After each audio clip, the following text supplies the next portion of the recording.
नमस्कार सांग मैंने आपण मानु समस्त मो स्टोरी चैनल स्वागत। चलतु कहानी शुणा ट्रेन ने प्रथम देखार शेष भाग पूर्व भाग गुड़िक जदि आपण मैंने शुणी ना जल्दी जल्दी शुणी नियंतु जहाँफल यही भागटी बुझापी आपण मानक सुविधा हम। अदिति कानफुल सह एक मैग्निफायरिंग ग्लास सह एक रिसिप्टर कॉपी विचारपति दे कहला, योर ऑनर ए कानफुल को ग्लास साहाଯ୍ୟ देखिले जना पड़िबो केउठारे ए कानफुल ऑर्डर दे तैयारी करा जायछि। भल भाबे देखिले जना पड़िबो हीरा पत्थर रे आरएसजी नाम रे बास जायछि। एथिरे एक कोड अछि, सेही कोड को धरी दोकानी दिया जायथिबा रिसिप्टर कॉपी देछि जहा कि निखिल सेन गुप्ता नाम रे इश्यू होइछि। एहा परे रियार एक फोटो दे कहला, एई कानफुल मिस रियाଙ୍କ कानरे थिबार ए फोटो दर्शाउछि। विचारपति किछि समय देखि कहले, मिस रिया ए फोटो ए रसीद प्रमाणित करुछि एहा आपणकर। रिया टिके थथ मत होई कहला, हाँ सर एबे मने पड़िला, बाबा स्पेशल बरा देई कांचन अग्रवाल ज्वेलर रे एहा तैयारी कराइथिले, मात्र मो अजाणतरे एथिरु गोटे हजि जाइथिला। तेबे एहा हत्या होइथिबा स्पॉट रे किपरि मिलिला? जज पचारले, योर ऑनर मु कहि परिबिनी, हुए तो ए हत्यारे मते फसेया पई के चक्रांत करिथिबो ताहा तो जना पड़िबो। किए काहाकू फसेया पई चेष्टा करिछि वर्तमान आपण जाई पारंती। योर ऑनर वर्तमान मु एपरि एक साक्षी एठारे उपस्थित करिबी जहा द्वारा ए षडयंत्रर पर्दाफाश होइजिबो।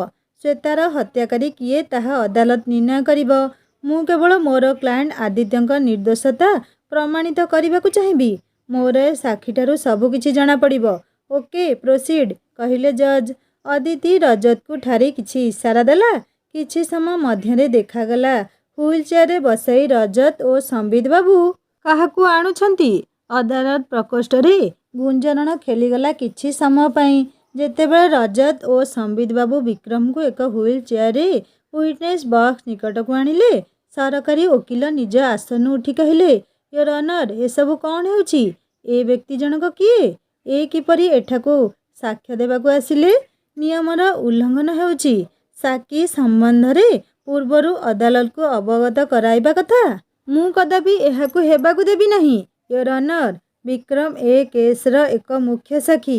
ए ही एठारे कहि परिबे प्रकृत हत्याकारी किए, से किपरि निरुद्दिष्ट होइथिले ओ काहेकि, कहिला अदिति।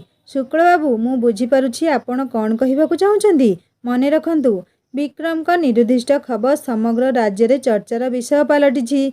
आंचलिक और जातीय टीवी चैनल ए विषय चर्चा हो सारी। से असुस्थ थिले, एपरी अवस्था मध्य से एठाकू तांको डॉक्टर सह आसिछंती। एणु अदालत अनुमति देई परिबो कहले जज, कारण राज्यवासी ए संबंध रे जानिया पई व्यग्र। Thank you your honour. Aditi Vikram पाखकू जाई पचाला, विक्रम बाबू आपण कहिबा पई समर्थ अछंती? विक्रम मुंड हलाई निज सम्मति जणाइला। अच्छा विक्रम बाबू ए हत्या संबंध रे आपण कौन कहिबाकू चाहंती? पचारला अदिति। योर ऑनर एहा कहिबा पूर्वरु मु टिके अतीत को फेरी जाउछि। मु जेतेबेले +2 पढुथुली मो मामांक देहांत होइगला, जहा फଳରେ मु सामान्य विपदगामी होइगली। तापरे मु बीटेक पढ़िली एवं मोर बंधुता आदित्य सह हला। आदित्य सह मोर आदर्शगत विभेद थिला। आदित्य बहु संस्कारी थिला, मात्र मु विपदगामी थिली। तथापि बंधुता अक्षुण थिला। रिया सेन गुप्ता और निरुपमा दास मध्य आमर सहपाठी थिले। कालक्रमे आदित्यर चरित्र रे प्रभावित होई निरुपमा आदित्य को भल पाइला। उभय परस्पर को भल पाइले। मु निरुपमा को निज प्रति आकर्षित करबाकू चेष्टा कली, मात्र निरुपमा एक उत्तम चरित्रर झियो। से आदित्य प्रति तार प्रेम को जाहिर करी चलिला। एपटे रिया देखिला आदित्य और निरुपमा परस्पर को भल पाउछंदी। एठारे कही रखुछि रिया एक प्रकार साहिको थिला। एहार कारण तार अतीत ही कहि परिबो। कोनोसी पुओ झियो परस्पर को भल पाउथुले, रिया आदौ सह्य करि पारु नथुला। से आदित्य को निरुपमा ठारू अलगा करियाकू चेष्टा कला, मात्र पारिला नहीं। एहा परे मो सह रिया संपर्क रखिला। आम दुहिंक लक्ष्य आदित्य और निरुपमा मध्यरे भूल बुझामणा सृष्टि करिबा। निरुपमार फादर को आदित्य एक दुश्चरित पिला बोली प्रमाणित करबाकू चेष्टा कली। प्रथमे से मो कथा ग्रहण करथिले, मात्र परे तांको आदित्यर वास्तवता जना पड़ीगला। एहीपरि बीटेक सरिला मोर। आदित्य जीएटी पाई आईआईटी रे PhD କରିବାକୁ ଚାଲିଗଲା। ନିରୁପମା ଓ ଆଦିତ୍ୟର ପରିବାର ମିଶି ଉଭୟଙ୍କ ବିବାହ ଆୟୋଜନ କଲେ। ମୁଁ ଏକ କମ୍ପାନୀ ଖୋଲିଲି, ଯାହାକି କମ୍ପ୍ୟୁଟର ବିକ୍ରି, ମରାମତି, ପ୍ରୋଜେକ୍ଟ କାମ ଓ ଟ୍ରେନିଂ ଦେବା ପାଇଁ ଉଦ୍ଦିଷ୍ଟ ଥିଲା। ରିୟାକୁ ମ୍ୟାନେଜର ଭାବେ ନିଯୁକ୍ତି ଦେଲି। ମାତ୍ର ମୋ ଜୀବନରେ ହଠାତ୍ ପରିବର୍ତ୍ତନ ଆସିଗଲା ଯେବେଠାରୁ ଶ୍ଵେତା ଏକ ଫ୍ୟାକଲ୍ଟି ଭାବେ ମୋ କମ୍ପାନୀରେ ଯୋଗ ଦେଲା। ଆମେ ଦୁହେଁ ପରସ୍ପରକୁ ଭଲ ପାଇ ବସିଲୁ। ଶ୍ଵେତା ମୋତେ ଠିକ୍ ରାସ୍ତାକୁ ନେଇ ଆସିଲା, କିନ୍ତୁ ରିୟା ଆମର ଏ ସମ୍ପର୍କକୁ ସହଜରେ ଗ୍ରହଣ କଲା ନାହିଁ। ଏହି ସମୟରେ ଦୁର୍ଜନ ସିଂ ଏଠାକୁ ଇନ୍ସପେକ୍ଟର ହୋଇ ଆସିଲେ। ରିୟା ସହ ତାଙ୍କ ସମ୍ପର୍କ କିପରି ଗଢ଼ି ଉଠିଲା ତାହା କହିପାରିବି ନାହିଁ। କ୍ରମେ ଆମେ ତିନି ଜଣଙ୍କ ମଧ୍ୟରେ ବନ୍ଧୁତା ସୃଷ୍ଟି ହେଲା। ଆମେ ପ୍ରାୟ ହୋଟେଲ ମୁନଲାଇଟରେ ପାର୍ଟି କରୁଥିଲୁ। ସେଠାରେ ମୋ ନାମରେ ଏକ ରୁମ୍ ବୁକ୍ ହୋଇଥିଲା, କିନ୍ତୁ ମୁଁ ଜାଣିପାରିଲିନି ଦୁର୍ଜନ ଓ ରିୟା ମିଶି କିଛି ଗୋଟେ ଅଘଟଣ ସୃଷ୍ଟି କରିବାକୁ ଯାଉଛନ୍ତି। ଆଦିତ୍ୟ ପଢ଼ା ସାରି ଆସି ପୁଣି ସିଇଟିରେ ସରକାରୀ ଅଧ୍ୟାପକ ଭାବେ ଯୋଗ ଦେଲା। ଶ୍ଵେତା ସହ ମୋର ସମ୍ପର୍କ ନିବିଡ଼ ହେବାକୁ ଲାଗିଲା। ଏହି ସମୟରେ ମୋ ବାବାଙ୍କ ଏକ ଆକ୍ସିଡେଣ୍ଟରେ ମୃତ୍ୟୁ ହୋଇଗଲା। ମୁଁ ଦିଦିକୁ ମୋର ବିବାହ ସମ୍ବନ୍ଧରେ ଜଣାଇଲି।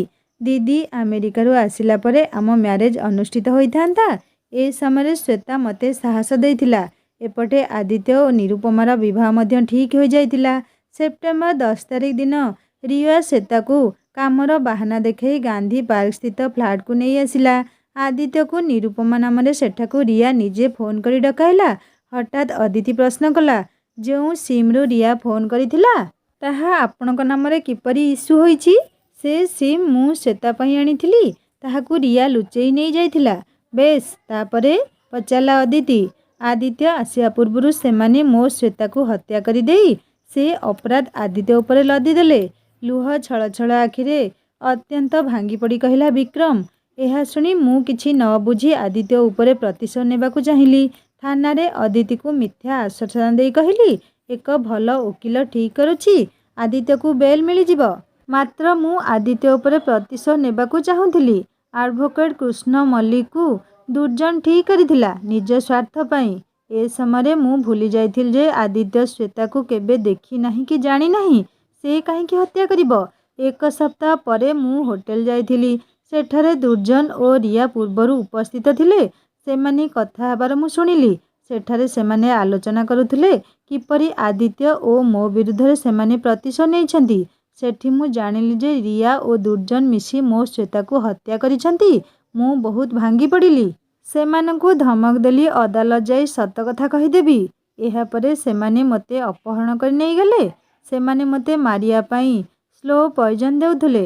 ଠାକୁର ଜାଣନ୍ତି କିପରି ଅରୁଣ ବାବୁ ଓ ରଜତ ବାବୁ ଏହା ଜାଣି ମୋତେ ଉଦ୍ଧାର କଲେ। ମୁଁ ଜୀବନର ଆଶା ଛାଡ଼ି ଦେଇଥିଲି। ଏଠାରେ ଜଣାଇ ଦେଉଛି ଶ୍ଵେତା ଗର୍ଭସ୍ଥ ଶିଶୁ ମୋର ହିଁ ଥିଲା। ୟୋର ଅନର, କଥାରେ ଅଛି God sees the truth but waits, କହିଲା ଅଦିତି। ସଂଯୋଗବଶତଃ ରଜତ ବାବୁଙ୍କ ସହ ମୋର ଟ୍ରେନରେ ସାକ୍ଷାତ ହେଲା। ତାଙ୍କ ମାଧ୍ୟମରେ ମୋର ସାକ୍ଷାତ ତାଙ୍କ ପିତା ଶୋଭନ ସାର୍, ରଜତ ବାବୁଙ୍କ ଭାଇ ତଥା SP ସଞ୍ଜିତ ସାର୍ ଓ ଶେଫାଳୀ ମ୍ୟାମଙ୍କ ସହ ସାକ୍ଷାତ ହେଲା। ମୁଁ ଯେତେବେଳେ ଆଦିତ୍ୟ ଭାଇଙ୍କ କେସ୍ ବିଷୟରେ କହିଲି, ସଞ୍ଜିତ ସାର୍ ପୁଣି ଅରୁଣ ସାର୍ଙ୍କ ଦ୍ୱାରା ତଦନ୍ତ ଗୋପନରେ ଚଲାଇଲେ। ଦୁର୍ଜନଙ୍କ ମୋବାଇଲ ଅରୁଣ ସାର୍ଙ୍କ ଦ୍ୱାରା ହେକ୍ କରି ତାଙ୍କର ଓ ରିୟା ସମ୍ବନ୍ଧରେ ସବୁ ତଥ୍ୟ ପାଇଗଲେ। ଏହାପରେ ଅରୁଣ ସାର୍ ଓ ରଜତ ବାବୁ ରିୟାକୁ ଫଲୋ କରି ବିକ୍ରମକୁ ଠାବ କରି ଉଦ୍ଧାର କଲେ। ବିକ୍ରମ ମୃତ୍ୟୁ ସହ ସଂଗ୍ରାମ କରୁଥିଲେ। ତାଙ୍କୁ ଭୁବନେଶ୍ୱର ନେଇ ଏକ ଘରୋଇ ହସ୍ପିଟାଲରେ ଚିକିତ୍ସା କରାଗଲା। ବର୍ତ୍ତମାନ ମଧ୍ୟ ସେ ସମ୍ପୂର୍ଣ୍ଣ ସୁସ୍ଥ ନୁହନ୍ତି। ସେ ଚାଲିବା ପାଇଁ ଅକ୍ଷମ ଅଟନ୍ତି। ୟୋର ଅନର, ମୋର କାର୍ଯ୍ୟ ଥିଲା ମୋ ଭାଇଙ୍କୁ ନିର୍ଦ୍ଦୋଷ ପ୍ରମାଣିତ କରିବା। ରିୟା ଓ ଦୁର୍ଜନ ବିଷୟ ଅଦାଲତ ବିଚାର କରିବ। ମୋ ଭାଇ ଆଦିତ୍ୟଙ୍କ ନିର୍ଦ୍ଦୋଷତା ସମ୍ବନ୍ଧରେ ଯେଉଁ ତଥ୍ୟ ଅଦାଲତକୁ ଦେଇଛି, ତାକୁ ଆଧାର କରି ଅଦାଲତରେ ମୋର ନିବେଦନ, ମୋ ଭାଇ ଆଦିତ୍ୟଙ୍କୁ ସସମ୍ମାନେ ମୁକ୍ତ କରି ତାଙ୍କ ପୂର୍ବ ଗୌରବ ତାଙ୍କୁ ପୁଣି ଫେରାଇ ଦିଆଯାଉ। That's is all your honour, କହିଲା ଅଦିତି। ଏହାପରେ ଜଜ୍ ନିଜ ରାୟ ଘୋଷଣା କରିବାକୁ ଯାଇ କହିଲେ, ସମସ୍ତ ସାକ୍ଷ୍ୟ ପ୍ରମାଣକୁ ଭିତ୍ତି କରି ଅଦାଲତ ଏହି ସିଦ୍ଧାନ୍ତରେ ଉପନୀତ ହୋଇଛି ଯେ ଅଭିଯୁକ୍ତ ଡକ୍ଟର ଆଦିତ୍ୟ ମିଶ୍ର ସମ୍ପୂର୍ଣ୍ଣ ନିର୍ଦ୍ଦୋଷ। ଏଣୁ ଅଦାଲତ ତାଙ୍କୁ ସସମ୍ମାନେ ନିର୍ଦ୍ଦୋଷ ଘୋଷଣା କରି ତାଙ୍କ ପୂର୍ବ ସମ୍ମାନ ଫେରାଇ ତାଙ୍କୁ ତାଙ୍କ ପୂର୍ବ ପଦବୀରେ ଅବସ୍ଥାପିତ କରାଇ ତାଙ୍କ ଅନୁପସ୍ଥିତ ସମୟକୁ କାର୍ଯ୍ୟ ଦିବସ ରୂପେ ଗ୍ରହଣ କରିବାକୁ ନିର୍ଦ୍ଦେଶ ଜାରି କରୁଛି।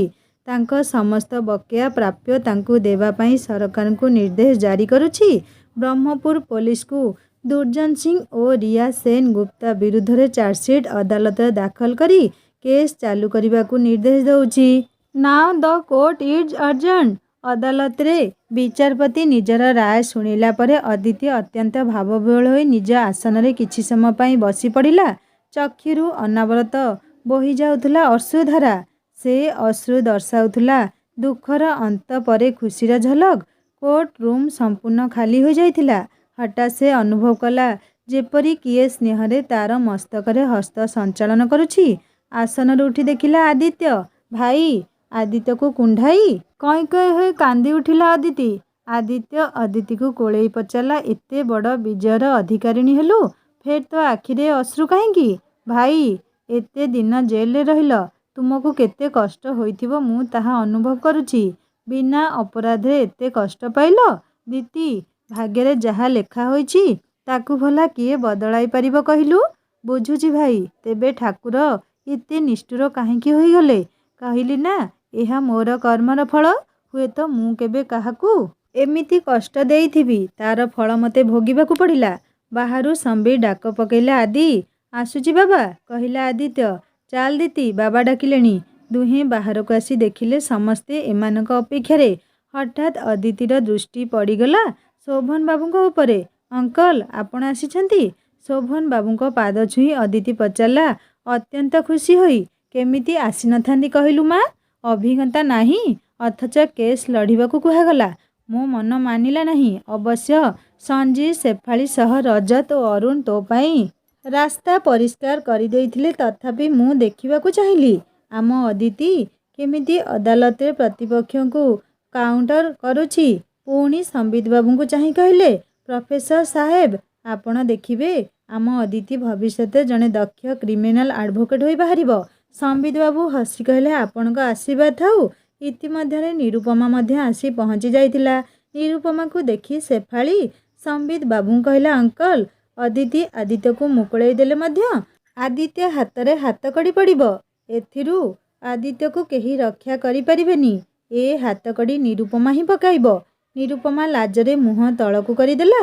ରଜତ ଭାଉଜ କଥାକୁ ସମର୍ଥନ କରି ନିରୁପମାକୁ କହିଲା, ଭାଉଜ, ଆଦି ଭାଇକୁ ସହି ସଲାମତ ତୁମ ପାଖେ ପହଞ୍ଚାଇ ଦିଆଗଲା। ବାକି କାମ ତୁମର। ନିରୁପମା ଶେଫାଳୀକୁ ହସି କହିଲା, ଦିଦି, ତୁମ ଦେବର କଥା ଟିକେ କୁହ ନା। କେତେ ଦିନ ଏ ଷଣ୍ଢ ମହାଶୟ ଏମିତି ବୁଲିବେ? ତାଙ୍କ ବେକରେ ମଧ୍ୟ ପଘା ପଡ଼ିବାର ବ୍ୟବସ୍ଥା କରାଯାଉ। ଶେଫାଳୀ ହସି କହିଲେ, ରଜତ କଥା ବାବା ଓ ମଉସା ବୁଝିବେ, ତେବେ ଜାଣି ରଖ, ରଜତ ବେକରେ ଟ୍ରେନରୁ ହିଁ ପଘା ପଡ଼ି ସାରିଲାଣି। ବାକି ଗଣ୍ଠି ପକାଇବା କଥା, ତାହା ଅଦିତି କରିବ। କେବେ ଗଣ୍ଠି ପଡ଼ିବ ତାହା ବାବା ଓ ମଉସା ସ୍ଥିର କରିବେ। ପୁଣି ଆଦିତ୍ୟକୁ ଚାହିଁ କହିଲା, କ'ଣ ଆଦିତ୍ୟ, ଅଦିତି ତୁମ ପାଇଁ ଏତେ ବଡ଼ କାମ କଲା, ତାକୁ ପୁରସ୍କାର ଦେବନି?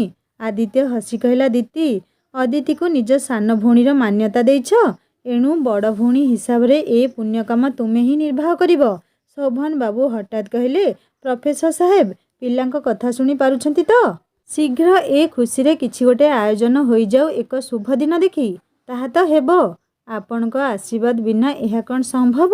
ଏତେ ସମୟ ପର୍ଯ୍ୟନ୍ତ ସଞ୍ଜୀବ ନୀରବ ଥିଲେ। ହଠାତ୍ କହିଲେ, ଦେଖ ଅଦିତି, ବାବା ରଜତକୁ ତୋ ହେପାଜତରେ ଛାଡ଼ିଦେଲେ, ଏଣିକି ତାକୁ ତୁ ସମ୍ଭାଳିବୁ। ଏକ ହାସ୍ୟରୋଳ ଖେଳିଗଲା। ହଠାତ୍ ଆଦିତ୍ୟର ଦୃଷ୍ଟି ପଡ଼ିଲା ବିକ୍ରମ ଉପରେ। ଟିକେ ଦୂରରେ ରହି ଏସବୁ ଦୃଶ୍ୟ ଦେଖୁଥିଲା ହୁଇଲ୍ ଚେୟାରରେ ବସି। ପାଖରେ ଥିଲେ ବିନିତା ଦେବୀ ସ୍ୱାମୀଙ୍କ ସହିତ ଓ ସୁଇଟି। ଆଦିତ୍ୟ ବିକ୍ରମ ପାଖକୁ ଯାଇ କହିଲା, ସରି ଭାଇ। ବିକ୍ରମ ହସି କହିଲା, ଆରେ ସରି କାହିଁକି? Congratulation for your victory. ତୋ ଖୁସିରେ ବାଧା ଦେବା ପାଇଁ ମୁଁ ଚାହୁଁନଥିଲି।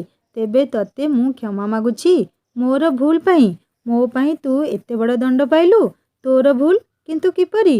ଶ୍ଵେତାର ହତ୍ୟାରେ ମୁଁ ଏତେ ବିଚଳିତ ହୋଇଯାଇଥିଲି ଯେ ରିୟାର କଥା ସହଜରେ ବିଶ୍ୱାସ କରିଗଲି। ସେତେବେଳେ ମୋ ମନରେ କେବଳ ଥିଲା ତୋ ଉପରେ ପ୍ରତିଶୋଧ ନେବା। ମୁଁ ଭୁଲି ଯାଇଥିଲି ଯେ ତୁ ଶ୍ଵେତାକୁ ଜାଣିନାହୁଁ, ତୁ ମଧ୍ୟ ତାକୁ କେବେ ଦେଖିନାହୁଁ। ଦେଖ ବିକି, ତୋ ସ୍ଥାନରେ ମୁଁ ଥିଲେ ଠିକ୍ ମଧ୍ୟ ଏହିପରି ଭାବିଥାନ୍ତି। ଆଦିତ୍ୟ କହିଲା, ବିକି, ମୁଁ ତୋ ପାଖେ କୃତଜ୍ଞ। ତୋ ବକ୍ତବ୍ୟ ମୋ ପାଇଁ ମୁକ୍ତିର ପଥ ଦେଖେଇଦେଲା। ଇତିମଧ୍ୟରେ ନିରୁପମା ମଧ୍ୟ ବିକ୍ରମ ପାଖେ ପହଞ୍ଚି ଯାଇଥିଲା। ନିରୁପମାକୁ ଦେଖି ବିକ୍ରମ କହିଲା, ନିରୁ, ମୋର ଗୋଟେ ଅନୁରୋଧ ଯଦି ରଖିବ କହିବି। କ'ଣ ଅନୁରୋଧ? ବିକି କୁହ, ମୁଁ ଯେଉଁ କମ୍ପାନୀ ଖୋଲିଛି ତାହାର ଦାୟିତ୍ୱ ଏଣିକି ତୁମେ ଓ ଆଦିତ୍ୟ ଉଠାଇବ। କାହିଁକି ତୁମେ? ପଚାରିଲା ନିରୁପମା। ବିନିତା ଦେବୀ କହିଲେ, ନିରୁ, ଆଦି ତୁମେ ଦୁହେଁ ତାକୁ ବୁଝାଅ। ସେ ଘର ଛାଡ଼ି ଚାଲିଯିବାକୁ ବସିଛି। କିନ୍ତୁ କାହିଁକି? ପଚାରିଲା ଆଦିତ୍ୟ। ଶ୍ଵେତା ମୋତେ ଛାଡ଼ି ଚାଲିଗଲା। ମୋ ଜୀବନରେ କ'ଣ ଅଛି? କହିଲା ବିକ୍ରମ। କିନ୍ତୁ ବିକ୍ରମ, ତୁ ଏ କଥା କହୁଛୁ? ଶ୍ଵେତା ତତେ ଛାଡ଼ିକି ଯାଇନି। ତାକୁ ତୋଠାରୁ ଛଡ଼ାଇ ଦିଆଗଲା। ଯେଉଁମାନେ ଏ କାମ କଲେ ସେମାନଙ୍କୁ ଉଚିତ ଦଣ୍ଡ ମିଳୁ କ'ଣ ତୁ ଚାହୁଁନାହୁଁ? ଦେଖ ବିକି, କହିଲା ନିରୁପମା, ଶ୍ଵେତା ଚାଲିଗଲା, ସେ ଆଉ ଫେରିବ ନାହିଁ। ତେବେ ସୁଇଟିକୁ ଦେଖ। ତା ନିକଟରୁ ତୁମେ ତୁମ ଶ୍ଵେତାକୁ ପୁଣି ଫେରି ପାଇବ। ସେ ହିଁ ତୁମ କମ୍ପାନୀର ସବୁ ଦାୟିତ୍ୱ ନେବ। ନିରୁ ଠିକ୍ କହିଛି ବିକି, କହିଲେ ବିନିତା। ତୁମ ଦୁହିଁଙ୍କ ବିବାହ ସରି ଆମେ ଆମେରିକା ଚାଲିଯିବୁ। ତୁ ଆଉ 10-15 ଦିନରେ ସମ୍ପୂର୍ଣ୍ଣ ସୁସ୍ଥ ହୋଇଯିବୁ। ତତେ ସବୁ କ୍ଷେତ୍ରରେ ଆମେ ସାହାଯ୍ୟ କରିବୁ। ତୁ ନିଜକୁ ସଂଯତ କରେ, ସୁଇଟିକୁ ଆପଣା। ଦେଖିବୁ ତୋର ସମସ୍ତ ଖୁସି ତୁ ପୁଣି ଫେରି ପାଇବୁ। ଆଦିତ୍ୟ ଦେଖିଲା ବିକ୍ରମ ଆଖିରେ ଅଶ୍ରୁ। ଲୁହ ପୋଛିଦେଇ କହିଲା, ତତେ ଆଗକୁ ଚାଲିବାକୁ ପଡ଼ିବ ବିକ୍ରମ, ତାହା ପୁଣି ସୁଇଟିର ହାତ ଧରି। ବିନିତାକୁ ଚାହିଁ କହିଲା, ଦିତି, ପ୍ରଥମେ ବିକି ଓ ସୁଇଟିର ବିବାହ ହେବ, ତାପରେ ଆମର। ସେ ପୁଣି ଚିକିତ୍ସା ପାଇଁ ଭୁବନେଶ୍ୱର ଚାଲିଯିବ। ଆଚ୍ଛା ଆଦି, ସୁଇଟି ବିକି ସହିତ ଯାଉ, ତାର କେୟାର ନେବ। ସେତେବେଳେ ସିନା ବିକି ଗୋପନରେ ଚିକିତ୍ସା ପାଉଥିଲା, ଏବେ ତ ସେ ଅବସ୍ଥା ନାହିଁ, କହିଲେ ବିନିତା। ଦିଦି, ମୋ ମୁହଁର କଥା କହିଲ। ସୁଇଟିକୁ ଚାହିଁ ଆଦିତ୍ୟ କହିଲା, ତୁ ଯିବାକୁ ପ୍ରସ୍ତୁତ ହୋ। ମଉସା ମାଉସୀଙ୍କୁ ମୁଁ ଓ ଦିଦି ଆଜି ଯାଇ ବୁଝାଇବୁ। କିରେ, ଆଉ କେତେ ସମୟ କଥା ହେବ? ପଚାରିଲେ ସମ୍ବିତ। ବାବା, ସରିଲା, ଯିବା ଏଥର, କହିଲା ଆଦିତ୍ୟ। ବିକ୍ରମ ଠାରୁ ବିଦାୟ ନେଇ ଆଦିତ୍ୟ ଓ ନିରୁପମା ସମ୍ବିତଙ୍କ ପାଖକୁ ଚାଲିଗଲେ। ସମ୍ବିତ ଶୋଭନ ଓ ସଞ୍ଜିତଙ୍କୁ ଚାହିଁ କହିଲେ, ଖୁବ୍ ଶୀଘ୍ର ଏକ ବନ୍ଧୁ ମିଳନର ଆୟୋଜନ ହେବ।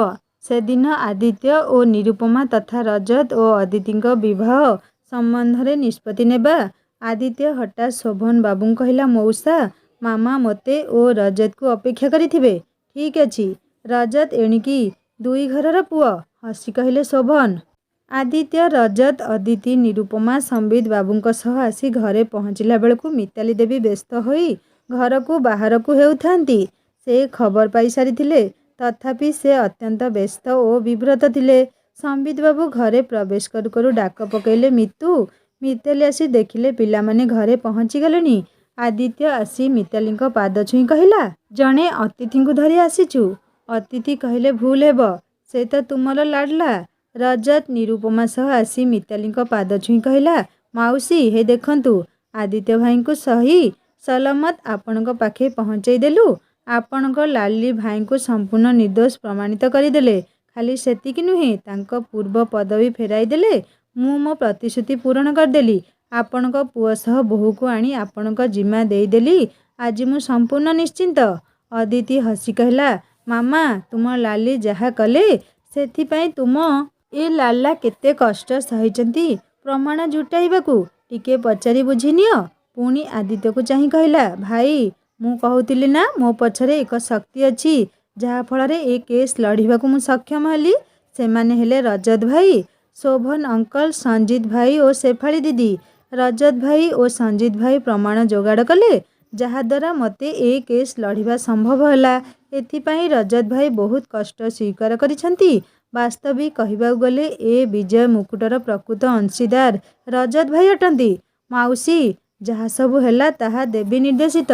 ଦେଖନ୍ତୁ, ଟ୍ରେନରେ ଅକସ୍ମାତ୍ ଅଦିତି ସହ ଦେଖା, ଯାହାର ପରିବାର ସହ ମୁଁ 10 ବର୍ଷ ତଳେ ସଂଶ୍ଳିଷ୍ଟ ଥିଲି। ପୁଣି ଏ ବିପଦ ସମୟରେ ଭାଇ ଏଠିକାର ଏସ୍ପି ହୋଇ ଆସିଲେ। ବାବାଙ୍କ ପରାମର୍ଶରେ ଅଦିତି ଏ କେସ୍ ଲଢ଼ିଲେ ଓ କୃତକାର୍ଯ୍ୟ ହେଲେ। ଏ କେସ୍ ପାଇଁ ଅଦିତିକୁ ନେଇ 2 ଥର ମକ୍ ଡ୍ରିଲ୍ ମଧ୍ୟ ହୋଇଛି, ଯେମିତି ସେ ନର୍ଭସ୍ ନ ହୁଏ। ଅଦିତି ଗୋଟେ କଥା କୋର୍ଟରେ କହିଥିଲେ, ଈଶ୍ୱରଙ୍କ ଦରବାରରେ ବିଳମ୍ବରେ ନ୍ୟାୟ ମିଳିପାରେ, କିନ୍ତୁ ତାଙ୍କ ଦରବାର କେବେ ଅନ୍ଧକାର ହୋଇନଥାଏ, କହିଲା ରଜତ। ତାହା ହିଁ ହେଲା। ଠିକ୍ କହିଛ ରଜତ, କହିଲେ ମିତାଲି। ଆଦି କିଛି ଦିନ ହୁଏତ ଦୁଃଖ ପାଇଲା, ମାତ୍ର କେମିତି ସଂଯୋଗ ଦେଖ, ଆକସ୍ମିକ ଭାବେ ଦିତି ସହ ତୁମ ସାକ୍ଷାତ ହେଲା। ଏହା ପ୍ରକୃତରେ ପ୍ରମାଣିତ କରୁଛି ଠାକୁର ସତ୍ୟର ସପକ୍ଷରେ। ଆରେ ମିତୁ, ପିଲାମାନଙ୍କୁ ବସେଇ କଥାରେ ମଜିଯିବ ନା କ'ଣ? ରାତ୍ର ହେଲାଣି, ସେମାନଙ୍କ ଖାଇବାର ବ୍ୟବସ୍ଥା କର, କହିଲେ ସମ୍ବିତ। ମିତାଲି ହସି କହିଲେ, ସେ ବ୍ୟବସ୍ଥା ମୁଁ ଆଗରୁ କରିସାରି ଦେଇଛି। ପୁଣି ନିରୁପମାକୁ ଚାହିଁ କହିଲେ, ଆଜି ତୁ ଏଠି ରହିବୁ। ଅଦିତି ସଙ୍ଗେ ସଙ୍ଗେ କହିଲା, ତୁମେ ଠିକ୍ କହିଛ ମାମା। ରଜତ ଭାଇ ସେଇଆ ହିଁ କହୁଥିଲେ। ଆଜିର ଏ ଖୁସିର ମାହୋଲରେ ନିରୁପମା ଭାବିଙ୍କ ଉପସ୍ଥିତି ବହୁତ ଜମିବ। ନିରୁପମା ଲାଜ ଲାଜ ହୋଇ କହିଲା, ମାମା ଆପଣ କହିଲେ ରଜତ ଓ ଦିତିଙ୍କ ଯୋଡ଼ି କ'ଣ ଜମିବ ନାହିଁ? ସବୁ ଜମିବ କହିଲେ ମିତାଲି। କହିବାକୁ ଗଲେ ଉଭୟଙ୍କ ପାଇଁ ଜନ୍ମ ହୋଇଛନ୍ତି। ପ୍ରଥମେ ଖାଇବ ଚାଲ, ବହୁତ ରାତି ହେଲାଣି। ତାପରେ ରାତିସାରା କଥାବାର୍ତ୍ତା କରିବ। ଖାଇବା ସମୟରେ ସମ୍ବିତ କହିଲେ, ମିତୁ ଆସନ୍ତା ରବିବାର ଦିନ ରଜତଙ୍କ ବାବା ମାମା ଭାଇ ଭାଉଜକୁ ଡକାଇଛି। ଏପଟେ ସମ୍ବନ୍ଧୀ ଓ ସମ୍ବନ୍ଧିଣୀଙ୍କ ଡକାଇ ସବୁ ଫଇସଲା କରିଦେବା। ଭଲ ଦିନ ଦେଖି ଆଦି ଓ ନିରୁର ବିବାହ ସାରିଦେବା। ଦିତି ନିରୁପମାକୁ କହିଲା, ଦେଖ ଭାଉଜ, ନଣନ୍ଦ ପୁଟୁଳିରେ ମୋ ପାଇଁ ଏକ ଦାମୀ ଉପହାର ଆଣିବ। ଠିକ୍ ଅଛି, ଏମିତି ଉପହାର ଆଣିବି ତାକୁ ସବୁବେଳେ କାନିରେ ବାନ୍ଧି ରଖିବ, କହିଲା ନିରୁପମା। ଆଚ୍ଛା ଶୁଣେ, ଏମିତି କ'ଣ ଉପହାର କହିଲା ଅଦିତି। ଏବେ କେମିତି କହିବି, କହିଲା ନିରୁପମା। ପଛେ ଜାଣିବନି ବଳେ। ତଥାପି ଆଦିତ୍ୟ ହସି କହିଲା, ଦାମୀ ଉପହାର ଆଉ କ'ଣ ହୋଇପାରେ ରଜତ ବ୍ୟତୀତ? ମିତାଲି ଓ ସମ୍ବିତ ମୁରୁକି ହସୁଥିଲେ। ଅଦିତି ଲାଜରେ ମୁଣ୍ଡ ତଳକୁ କରିଦେଲା। ସାଙ୍ଗମାନେ, କାହାଣୀଟିକୁ ଏଇଠି ସମାପ୍ତ କଲି। କାହାଣୀ କେମିତି ଲାଗିଲା ମୋତେ ନିଶ୍ଚୟ କମେଣ୍ଟ କରି ଜଣାଇବେ। ଆଉ କାହାଣୀରେ କ'ଣ ଭଲ ହେଇପାରିଥାନ୍ତା ଆପଣମାନଙ୍କ ମତାମତ ବି ଦେବେ। କାହାଣୀ ଯଦି ଆପଣମାନଙ୍କ ହୃଦୟକୁ ଛୁଇଁ ପାରିଥାଏ ତାହେଲେ ଲାଇକ୍ଟିଏ କରିବେ, ସାଙ୍ଗମାନଙ୍କ ସହିତ ସେୟାର କରିବେ। ଆଉ ଯଦି ମୋ ଚ୍ୟାନେଲରେ ନୂଆ ଅଛନ୍ତି ତାହେଲେ ସବସ୍କ୍ରାଇବ୍ କରି ବେଲ୍ ଆଇକନ୍ ଦେବେ। ହିନ୍ଦୀ ଷ୍ଟୋରି ଚ୍ୟାନେଲକୁ ଭିଜିଟ୍ କରି କାହାଣୀ ଶୁଣନ୍ତୁ ଆଉ ସବସ୍କ୍ରାଇବ୍ କରିବାକୁ କେବେ ଭୁଲେନି। ରହୁଛି, ପୁଣି ଦେଖାହେବ ଆଉ ଗୋଟେ ନୂଆ କାହାଣୀ ସହିତ। ନମସ୍କାର, ଜୟ ଜଗନ୍ନାଥ।